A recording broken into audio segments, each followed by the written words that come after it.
Bien, je vous invite à ouvrir la parole de Dieu dans le livre des Juges. Juges, chapitre 10. Nous continuons notre série dans ce livre. Nous allons voir le chapitre 10 en entier. Juges, chapitre 10. Commençons la lecture au verset 1. Et voici donc la parole de Dieu. Après Abimelech, Tola, fils de Pua, fils de Dodo, homme d'Issachar, se leva pour délivrer Israël. Il habitait à Shamir, dans la montagne d'Éphraïm. Il fut juge en Israël pendant 23 ans, puis il mourut et fut enterré à Shamir.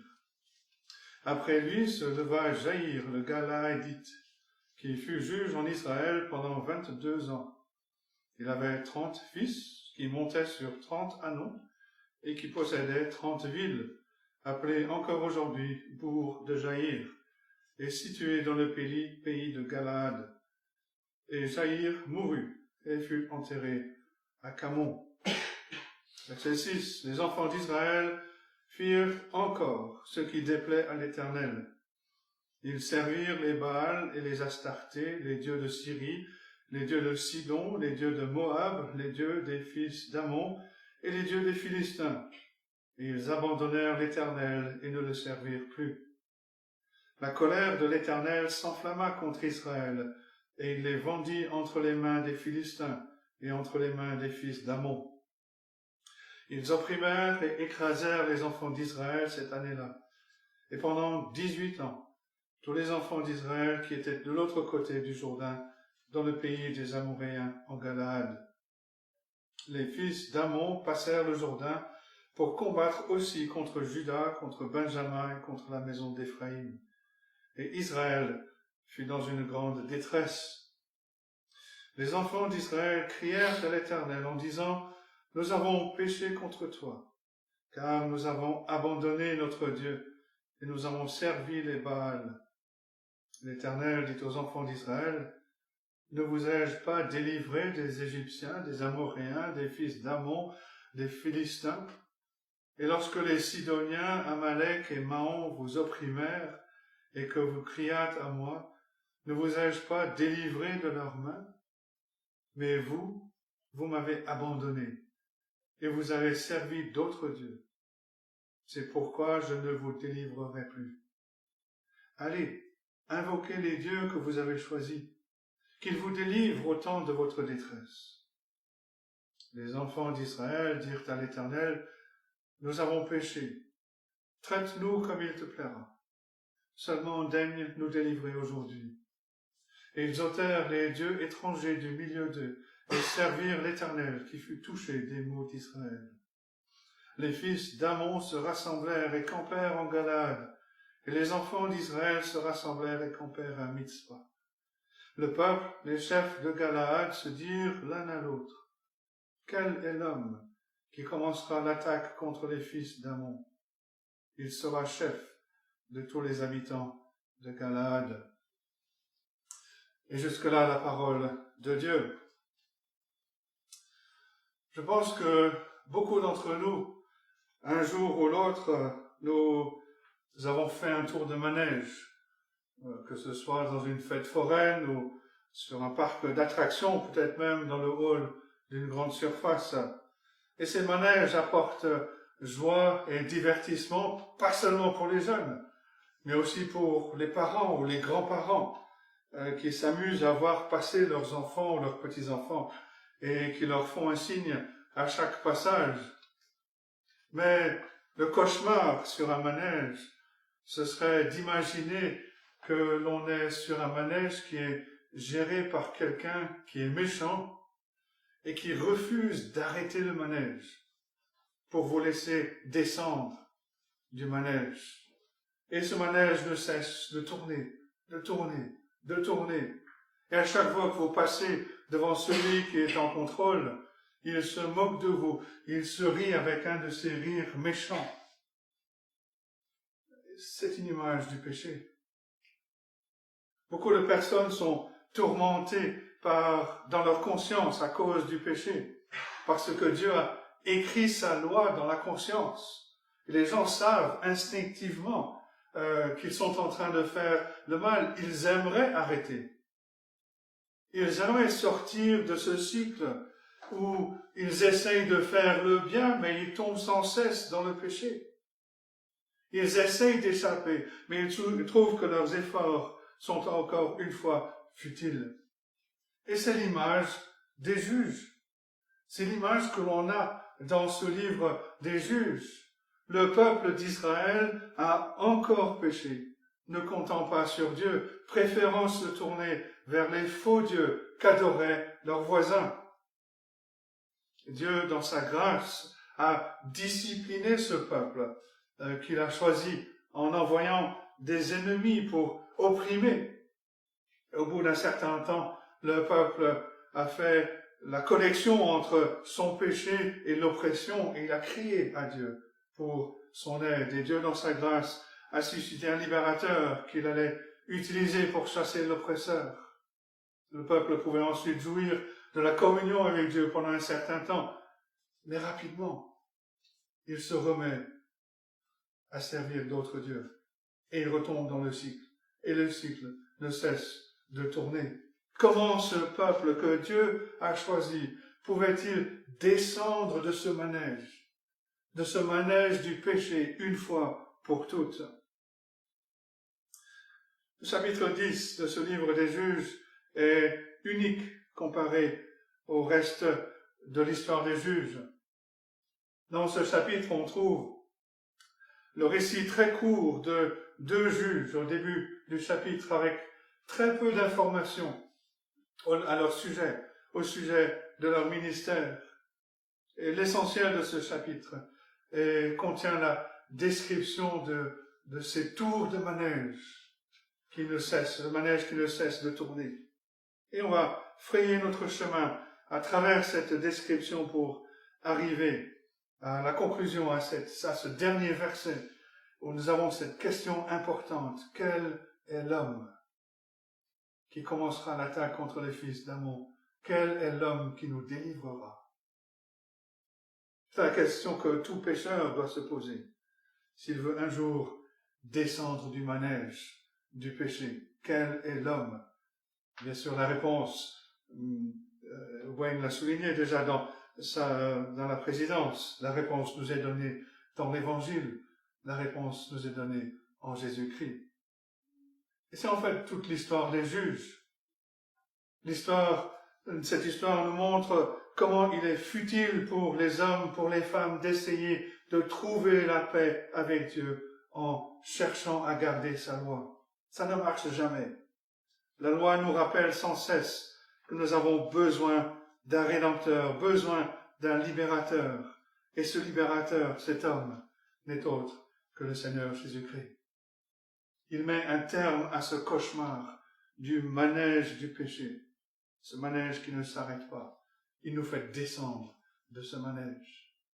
Mais donc, premier grand point, les juges appelés Tola et Jaïr, et nous l'avons dans les 5 premiers versets.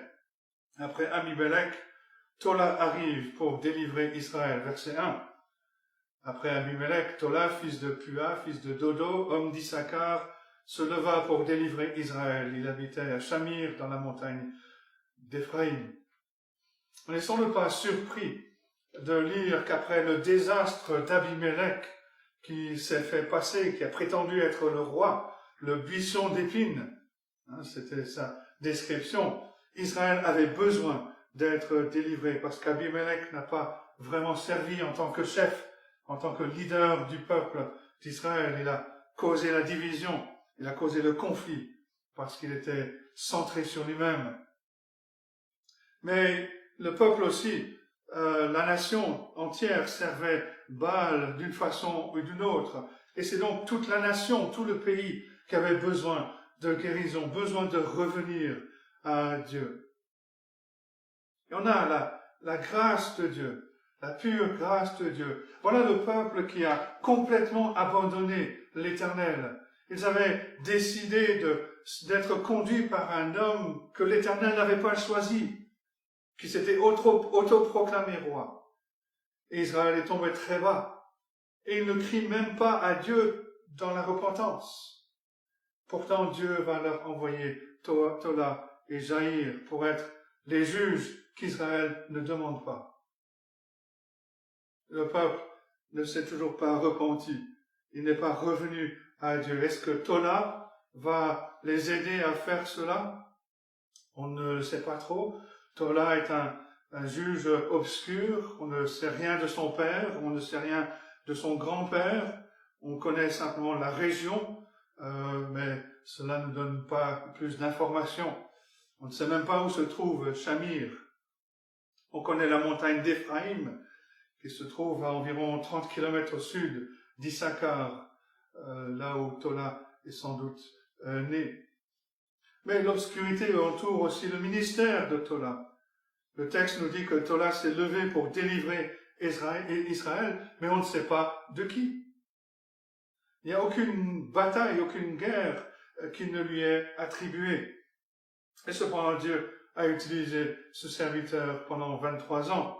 Tola fut juge en Israël pendant 23 ans. Et il mourut, il fut enterré à Shamir. Le terme juge, rappelez-vous, veut décrire celui qui s'est assis pour juger, c'est-à-dire que le peuple d'Israël allait vers lui pour entendre les décisions de la part de l'Éternel. Et c'est tout ce que nous savons au sujet de l'œuvre de Dieu à travers Tola. Et puis arrive un deuxième du nom de Jaïr, qui a conduit le peuple d'Israël pendant 22 ans. Verset 3, après Tola se leva Jaïr, le Galaadite, qui fut juge en Israël pendant 22 ans. Tola, l'inconnu, a servi de connecteur avec Abimelech, le fameux. Jaïr, l'inconnu, a servi de connecteur avec Jephthé, le fameux, qui vient après lui. Et Jephthé, nous allons le voir, Dieu voulant, la semaine prochaine, vient de la même région que Jaïr, de Galaad, qui est une région à l'est du Jourdain, qui allait, si vous regardez une carte, de la pointe nord de la mer Morte jusqu'à pratiquement la pointe sud de la mer de Galilée. Une des premières sections de la terre de la promesse qui a été conquise. Une région très riche, très fertile pour les cultures, pour les pâturages des troupeaux. Et d'après les informations que l'on a dans ce texte, on pourrait conclure que les temps étaient plutôt favorables pour Jaïr. La prospérité de son temps se révèle peut-être dans ce chiffre 30, qui semble être un nombre important pour Jaïr, versets 4 et 5. Il avait 30 fils qui montaient sur 30 annons et qui possédaient 30 villes. C'était sans doute une de ces périodes de repos dont parle le livre des Juges. Ces périodes pouvaient durer 40 ans, 80 ans. On le lit au chapitre 3, par exemple. Et le fait que ces 30 fils montaient sur 30 annons et possédaient ou supervisaient 30 villes décrivait probablement la paix, la prospérité, le repos pendant cette période. Mais cette image nous rappelle qu'en temps de paix et de prospérité, nous avons une tendance à devenir négligents, léthargiques dans notre marche avec le Seigneur. Quand les choses vont bien, on n'est pas aussi dépendant du Seigneur que l'on devrait l'être. Et quand on ne dépend pas de lui, on s'éloigne de lui. Et quand on s'éloigne de lui, on se dirige vers le manège du péché. Et c'est là que le cauchemar recommence. Et donc le deuxième grand point, qui est le point le plus important, la description de ce cauchemar. Et petit a, l'histoire de Dieu révèle que son peuple refait un tour de manège. Le peuple a péché. C'est un refrain qu'on entend, qu'on lit souvent dans ce livre des Juges. Les enfants d'Israël, verset 6, firent encore ce qui déplaît à l'Éternel. Qu'est-ce qu'ils ont fait? La même chose que la dernière fois. Ils ont choisi de servir les faux dieux de leurs voisins. Ils servirent les Baals, les Astartés, les dieux de Syrie, les dieux de Sidon, les dieux de Moab, les dieux des fils d'Ammon et les dieux des Philistins. Dieu a évalué leur choix comme étant mauvais, c'est-à-dire le contraire de bon. La loi de Dieu a dressé ce choix devant nous en Deutéronome 30, verset 15. Vois, je mets aujourd'hui devant toi la vie et le bien, la mort et le mal. La vie vécue dans sa plénitude, en communion avec Dieu. Ça, c'est ce qui est bien. Vivre en communion avec Dieu. Rejeter Dieu entraîne le mal qui conduit inévitablement à la mort. La mort physique, la mort spirituelle. Et le mal cause des dégâts, cause de la souffrance, de la misère, pas seulement selon l'évaluation de Dieu, mais aussi dans l'expérience. Et pourtant, l'homme et Satan cherchent à réinterpréter le mal. Le prophète, ou Dieu pourtant par le prophète Ésaïe, Ésaïe 5, verset 20, dit ceci: « Malheur à ceux qui appellent le mal bien, et le bien mal, qui changent les ténèbres en lumière et la lumière en ténèbres, qui changent l'amertume en douceur et la douceur en amertume. » Et on voit cette tentative folle aujourd'hui dans pratiquement chaque partie de notre culture, des célébrités jusqu'aux politiques, des personnes qui veulent redéfinir le mal. Transformer le mal et dire que c'est bien. Et inversement, dire que ce qui est bien est mal. Il vaut mieux pour nous d'identifier ce que Dieu appelle mal et de l'éviter, afin de ne pas goûter le fruit amer dans nos vies avec les conséquences du mal. Il est facile pour nous d'être agités, même en colère, avec le déluge continuel dans notre culture pour faire le mal. Le mal est emballé de façon très attrayante. Il nous est présenté comme quelque chose d'incontournable par les influenceurs, par les personnes qui connaissent le succès, mais quel est le résultat? Très souvent, la lumière des projecteurs, les belles maisons, le divertissement, le sentiment du succès et du pouvoir que l'on peut voir dans nos grandes villes semble quelque chose d'attirant. Et c'est de cette façon que le mal nous est présenté. C'est attirant.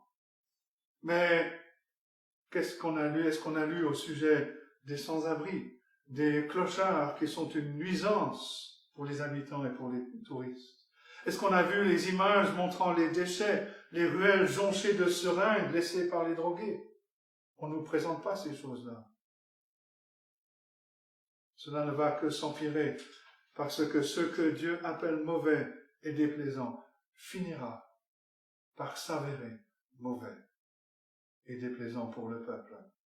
Et ce qui était mauvais pour Israël, c'est que le peuple avait choisi de servir les faux dieux, les idoles.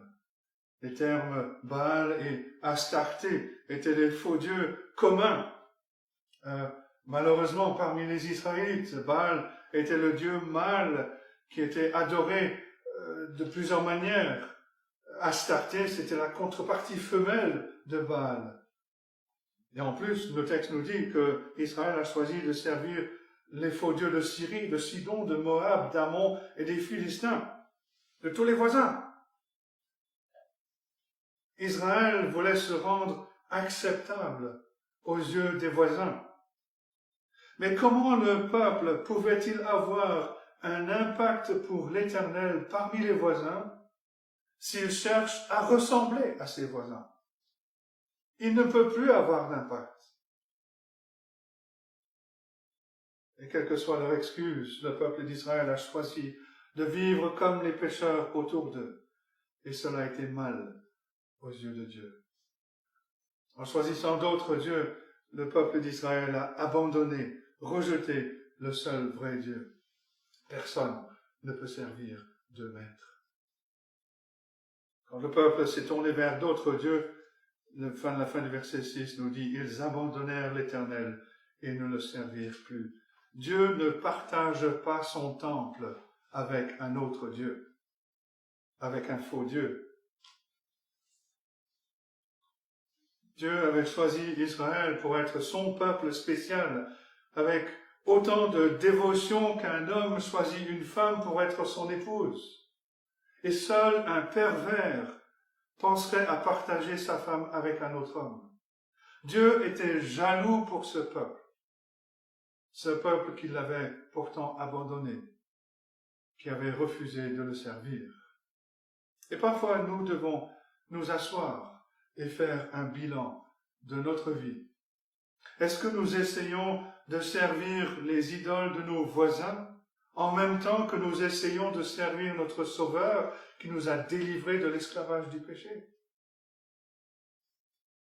Qu'est-ce que va faire le Dieu plein d'amour et de grâce quand son peuple l'abandonne pour les faux dieux imaginaires qui ne peuvent offrir que le mal?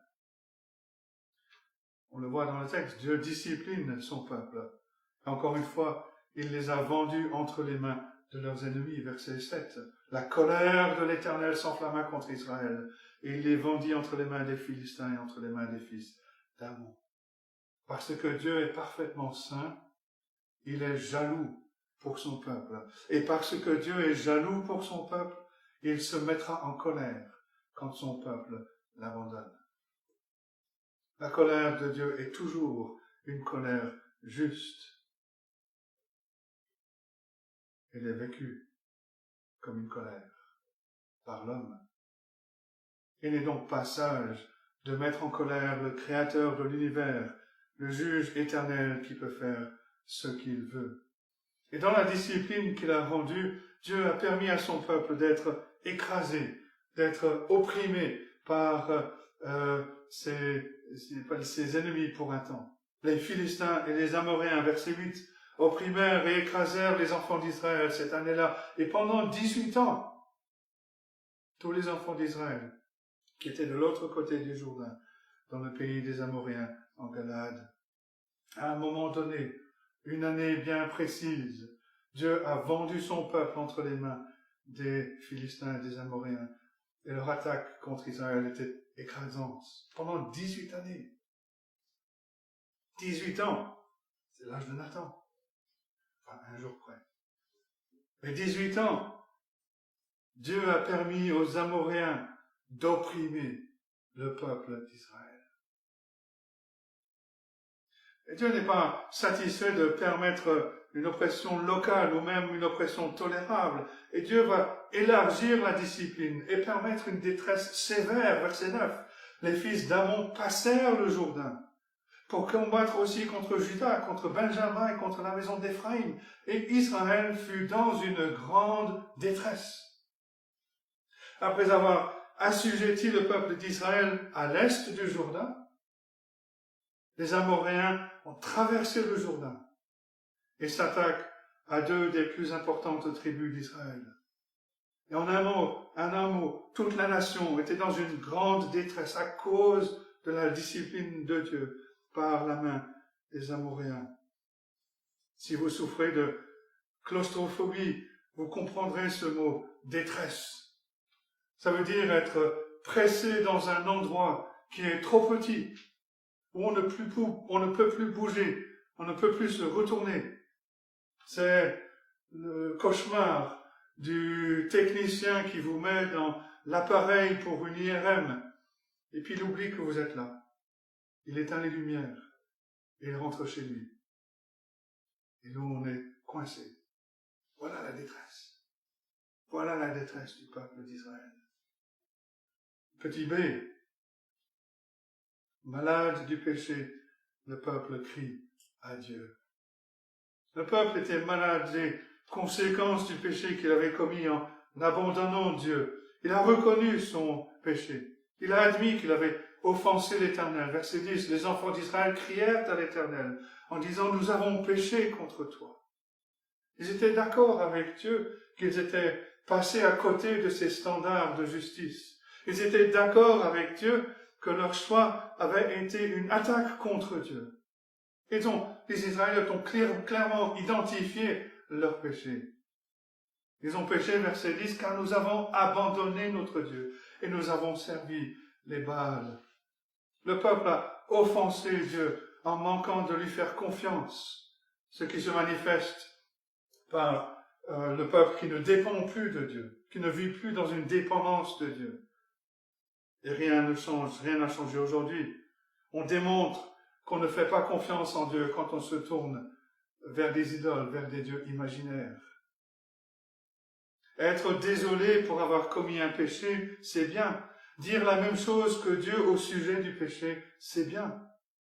Mais parce que le peuple avait tendance à tourner en rond sur cette question, Dieu va répéter le cycle pour leur rappeler combien ils étaient inconstants, combien ils étaient capricieux. Et là, c'est Dieu qui leur parle directement. C'est plus un juge. C'est Dieu qui leur parle directement. Il leur dit que dans sa grâce, il avait délivré le peuple à de nombreuses reprises dans le passé. Verset 11, l'Éternel dit aux enfants d'Israël, « Ne vous ai-je pas délivré des Égyptiens, des Amoréens, des fils d'Ammon, des Philistins? Lorsque les Sidoniens, Amalek et Mahon vous opprimèrent et que vous criâtes à moi, ne vous ai-je pas délivré de leurs mains ?» Dieu avait été plein de grâce envers ce peuple en le délivrant ce peuple qu'il avait choisi de l'esclavage d'Égypte. Et même après avoir établi le peuple dans la terre de la promesse, il les a délivrés à plusieurs reprises de l'oppression de leurs ennemis. Mais malgré la grâce de Dieu, le peuple l'a rejeté. Et donc Dieu lance cet ultimatum sévère, verset 13. « Mais vous m'avez abandonné, vous avez servi d'autres dieux. C'est pourquoi je ne vous délivrerai plus. » Personne ne pouvait nier qu'ils avaient abandonné Dieu. Mais qu'en est-il de la réponse de Dieu? Est-ce que Dieu n'allait réellement plus les délivrer?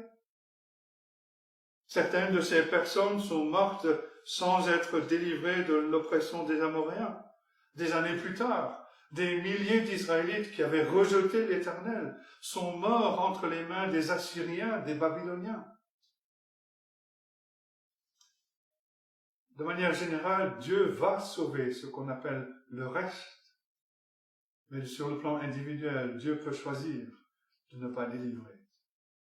Mais il va sauver le reste. Et la grâce incroyable de Dieu le pousse à manifester sa compassion envers nous. Et pour mettre à l'épreuve la sincérité du peuple, il leur lance ce défi.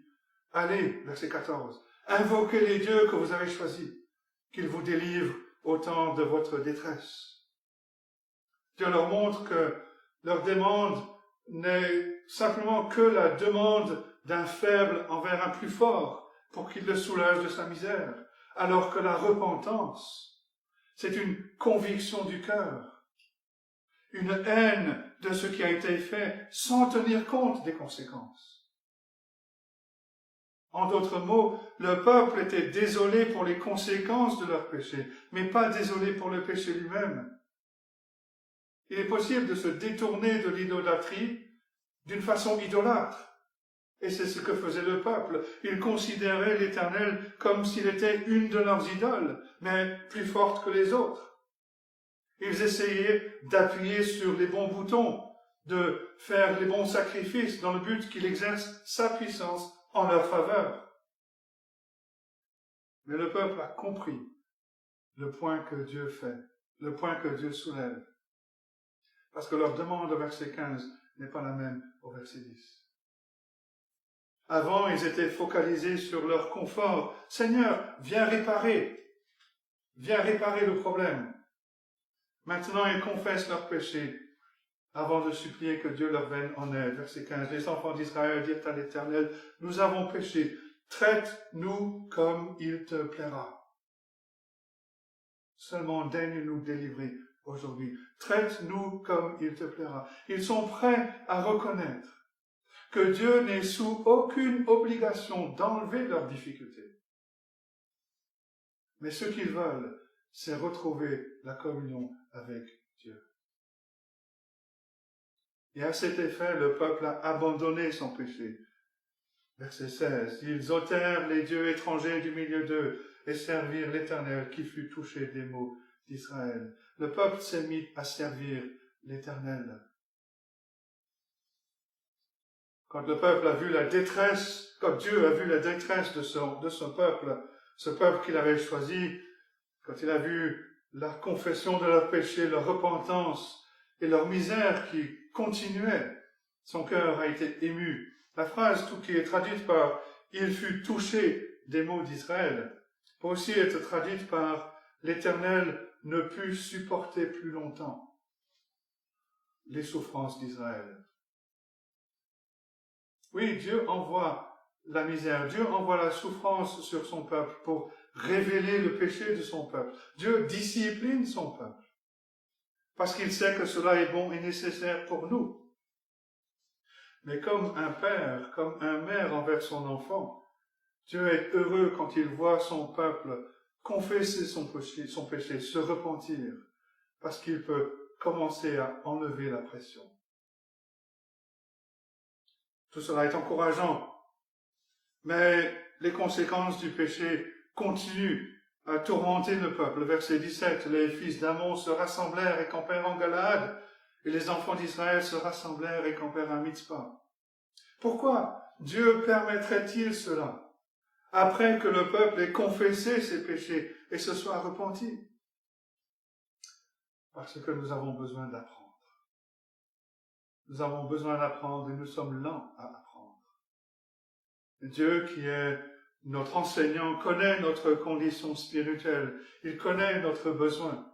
Il sait combien nous sommes déficients dans notre connaissance pratique de lui. Parfois, c'est une question pour le pécheur de dire les bonnes paroles, de montrer les signes de repentance, mais sans vraiment être né de nouveau. Et l'enseignant, notre enseignant, Dieu dans sa grâce, va continuer à appliquer une pression constante dans la vie du pécheur pour amener ce pécheur au bout de lui-même. Une bonne indication que nous arrivons au bout de nous-mêmes, au bout de l'autosuffisance, c'est quand nous posons la même question qu'a posé le peuple à cette époque. Qui est l'homme? Qui peut nous délivrer? Verset 18. Le peuple, le chef de Galaad, se dirent l'un à l'autre, quel est l'homme qui commencera l'attaque contre les fils d'Amon? Il sera chef de tous les habitants de Galaad. Dans le cycle des juges, cette question va trouver une réponse temporaire dans la personne de Jephthé au chapitre suivant. Le peuple languissait après un autre juge qui se lèverait pour les délivrer. Peut-être qu'à ce stade, ils ont finalement réalisé que c'est Dieu lui-même qui devait pourvoir un libérateur pour eux.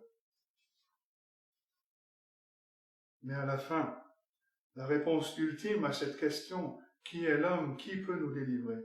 La réponse ultime est le Seigneur Jésus-Christ. Toute l'histoire des juges souligne que les hommes ne peuvent pas plaire à Dieu en vivant sous la loi. Et nous ne pouvons pas plaire à Dieu même s'il place des autorités humaines au-dessus de nous. La section suivante de l'histoire d'Israël va révéler que même dans une théocratie, quand un bon roi règne sur le peuple avec un cœur pour Dieu, le peuple ne peut pas plaire à Dieu. Toute cette histoire sert à ouvrir la voie pour le libérateur parfait, le seul qui peut nous délivrer de la puissance et de la misère du péché, à savoir le Seigneur Jésus-Christ. Pilate a répondu à cette question, qui est l'homme? Quel est l'homme? Quand il a présenté le Sauveur torturé, souffrant, revêtu d'une robe pourpre avec une couronne d'épines sur la tête, qu'il a dit à la foule, voici l'homme. Et nous disons, oui, voici l'homme, effectivement. Voici l'homme parce qu'il est notre seul libérateur. Le Seigneur Jésus-Christ est notre seul libérateur. Nous venons à lui esclaves de nos péchés, offensant aux yeux de Dieu, confessant nos fautes et l'implorant de nous pardonner. Et notre Sauveur nous lave avec son propre sang. Il nous purifie de nos péchés, nous revêt de sa propre justice. Ça ne s'arrête pas là. Comme nous vivons dans un monde pécheur, portant une nature pécheresse, une chair pécheresse, nous avons tendance à nous éloigner de notre dépendance envers Dieu. Et quand Dieu, dans sa grâce, nous fait prendre conscience de notre éloignement, il nous fait revenir à lui. Nous confessons nos fautes et il restaure notre communion. L'apôtre Jean nous rassure avec ces paroles en 1 Jean 2, versets 1 et 2. « Mes petits enfants, je vous écris ces choses afin que vous ne péchiez point. Si quelqu'un a péché, nous avons un avocat auprès du Père, Jésus-Christ le juste. Il est lui-même une victime expiatoire pour nos péchés, non seulement pour les nôtres, mais aussi pour ceux du monde entier, c'est-à-dire les péchés de tous ceux qui croient en lui, où qu'ils soient dans le monde. » Nous sommes faits comme les Israélites. Nous avons la même nature pécheresse qu'eux. C'est pourquoi nous savons qu'il est très facile de s'éloigner de Dieu. Nous devons donc aller vers le Sauveur, vers le Seigneur Jésus-Christ, vers le Libérateur, confesser nos fautes, confesser nos péchés, vivre dans une foi totale en lui seul pour notre salut. Pas dans nos œuvres ou quoi que ce soit, en lui seul. Et chaque jour, nous avons besoin d'aller à lui, besoin de reconnaître nos fautes, de confesser nos péchés, sachant qu'il nous lave, comme il a lavé les pieds des disciples, parce qu'il ramassait la poussière du jour. Nous avons besoin qu'il nous lave, pour que nous puissions jouir de la communion avec lui, de la communion avec le Père, mais aussi de la communion les uns avec les autres. Et c'est de cette façon que nous descendons du manège du péché. Alors venons à Christ et à lui seul. Que Dieu nous aide à méditer sur ces choses et qu'il bénisse sa parole à nos cœurs.